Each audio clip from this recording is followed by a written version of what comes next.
Қызыл үйде дауысты дыбыстар тұрыпты. Олардың атасы әліпби деген дана болыпты. Осы екі үйдің қызыл үйшіктері әріптер дауыс шығарып көтеріңкі тұрыпты. Ал көк үйдегі әріптер үнсіз өмір сүріпті. Мұны көрген әліпби, мен осы екі үйдегі әріптерді араластырсам не болар екен деп ойланып араластырыпты. Сөйтсе, ғажап бір жайға куә болыпты. Әріптері сөйлеп жөнеліпті.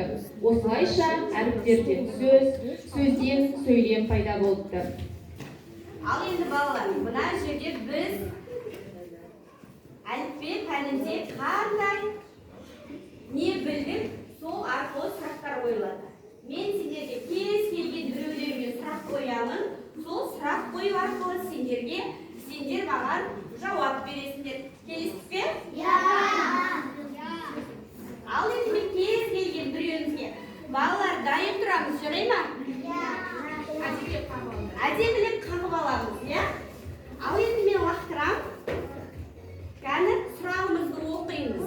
А әріпінен басталатын сөздерді айт дейді. Алма.